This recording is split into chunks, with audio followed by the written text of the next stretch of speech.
You're a gambler, a degenerate like us. How much you want to bet? I will bet you $1. Don't let people tell you who the underdog is, Opinions are like assholes. Everybody has one. even when you run out of money. I declare bankruptcy! We help you put your money where your mouth is. Balake. Where is Balake at? This is Make or Blake with our insider, Blake Rubin.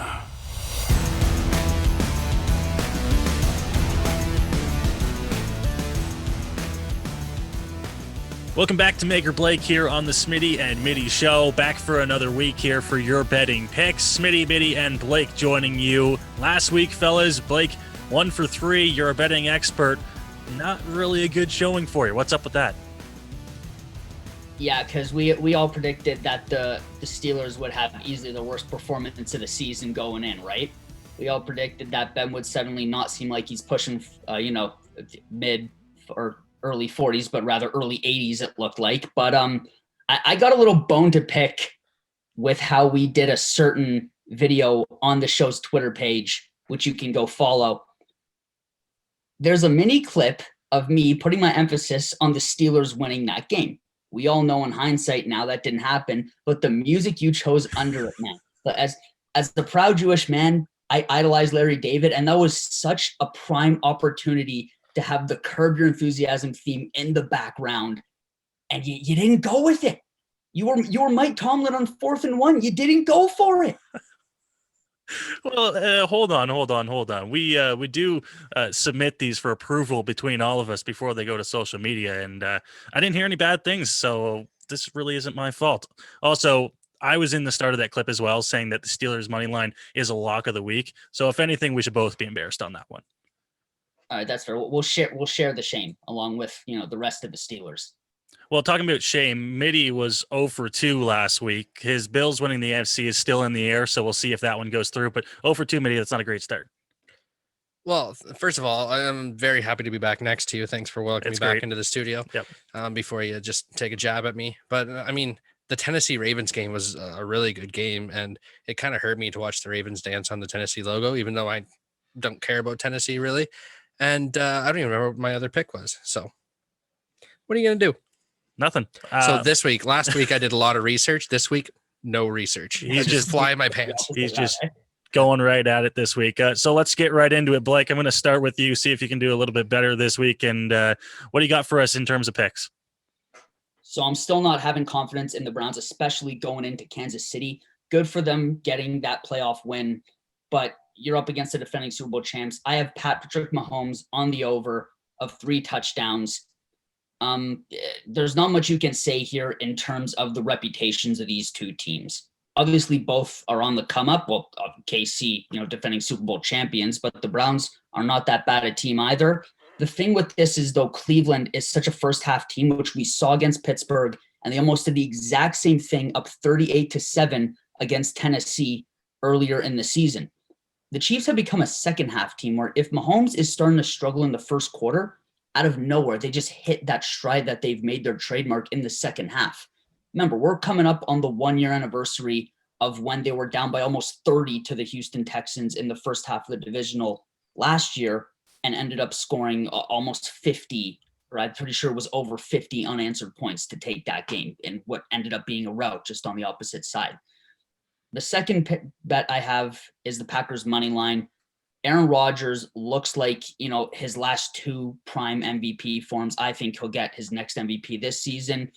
The Rams are coming off a really iffy win against an iffy Seahawks team that struggled, and Jared Goff is still struggling with his thumb. And then I have the Ravens and Bills. I don't really know who to choose here. My bias might lead me to one way, but I'm going to say take the over on 250 rushing yards combined. These are two teams that both love to run the ball. The Bills can be pretty pass heavy sometimes. We know that's Baltimore's trademark, though. Yeah, honestly, I don't want to argue with any of those. I like all of those. I got a couple of them myself. So, I mean, if it's all right with Noah, we'll just go into mine. Yeah, I'm the same way. For some reason, I agree with everything Blake said there. So that was boring. I guess we'll go into mine. Trailing off, I also got the Green Bay Packers on that line. They're going to either be playing a Jared Goff who's thumbless, or they're going to be playing a Blake Bortles, who is a third string quarterback. And I just don't like it. And Darnold, he's still got the rib thing. We don't even know if he's going to play. And if he does, what's he really going to be at capacity? And that's the only chance they really have. So I think that would be our lock, like we did last week with the Steelers. So I think we're going to lock that in with the Green Bay there. Also, I got Singletary for an anytime touchdown. It'd be easy to go with Josh Allen to take the anytime touchdown, but Singletary without Moss playing, they signed Freeman, I think, into a practice squad to try and have another running back. But right now he's the only back. So if they get inside of 5 yards, even 10 yards, there's going to be a lot of carries, I think, for Singletary if Allen can't get in. So I think that's a pretty safe. I think it's plus 150 or something like that right now. So I like Singletary. I like the Bucs. That's what it was. Thank you, sir. The Bucs, playing the Saints team. It's really hard to beat a team 3 times in a row. Also, when you're playing Tom Brady, one of the best playoff performers ever, and you know what? The Saints look bad, even on Nickelodeon with getting just sprayed all over with some green slime. They really didn't look good. Breeze was averaging about 5.5 yards per pass, which is not the recipe for success, especially when who knows what Kamara is going to be this week. So to me, it's almost a no-brainer to lock in the Bucs at plus money right now. So I'm glad I could remind you of that, because that's one I actually disagree with. You look at both the Saints and the Bucs in the wildcard situations. Both of them had no business struggling in either of those games. And yeah, Washington defense has been pretty stellar throughout the season.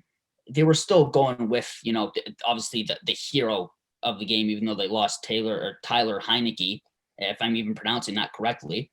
Sounds like a beer. Exactly. Take a bottle of Heineke. But the Bucs should not have had that close a game. They were very fortunate to even get out of that game with a win. The reason I want to take the Saints here, though, is because of, like you said, the past 2 games have gone in the Saints' favor.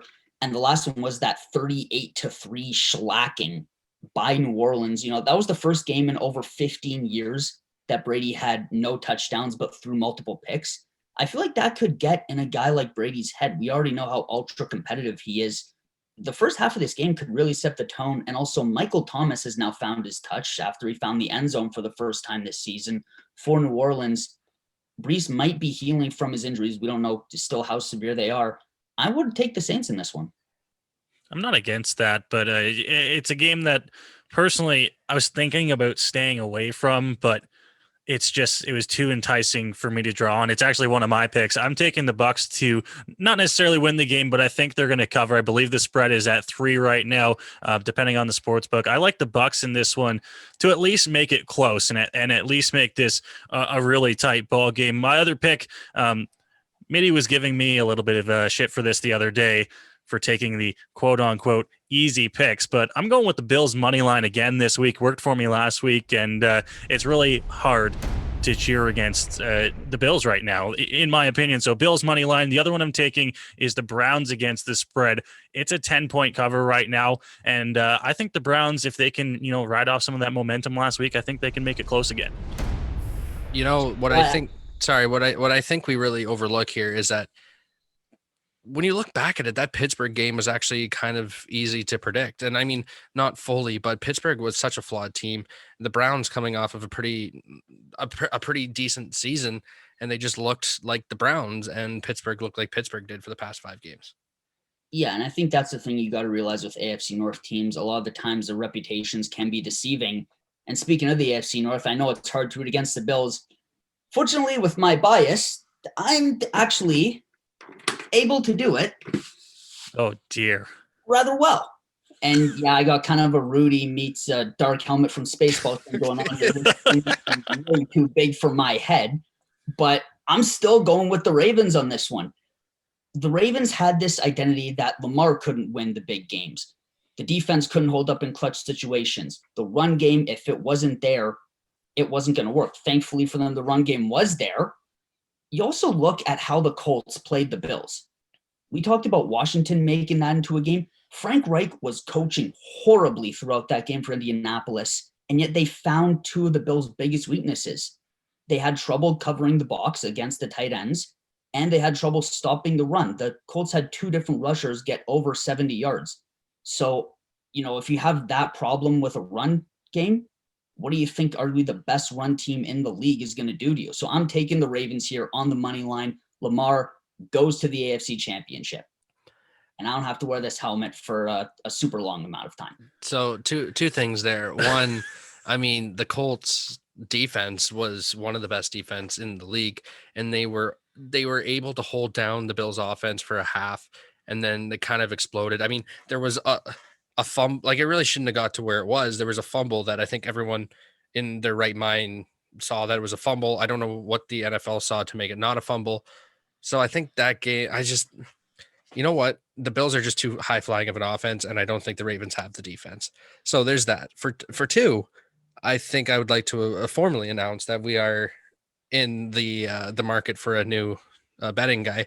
So if anyone out there wants to throw in a resume, I think Blake and his helmet can go home. Yeah, go ahead. You're not going to find another guy with the helmet. That's true. It's true. Now you might, but I can't guarantee that they'll have one this nice. He might be the only guy around with that helmet. But hey, I must say, I'm surprised you've kept it on this long. And I was thinking, looking at Middy here, I was thinking maybe we might just drag this show out a little bit so you can just sit there a little bit longer in that oversized helmet. Yeah. So on that note, thanks, Blake. Thanks for joining us for another Maker Blake for this week. Please take that thing off, and we will. There it goes. There he goes. It takes a while for it to get off, but luckily, like the Ravens, when they work quick, they work well. All right, thank you, Blake. Really appreciate it. Another week of Make Up Blake in the books. Please remember to subscribe to our YouTube page at the bottom there and follow us on Instagram, Facebook, and Twitter. Thanks, guys. Take care. Fucking helmet.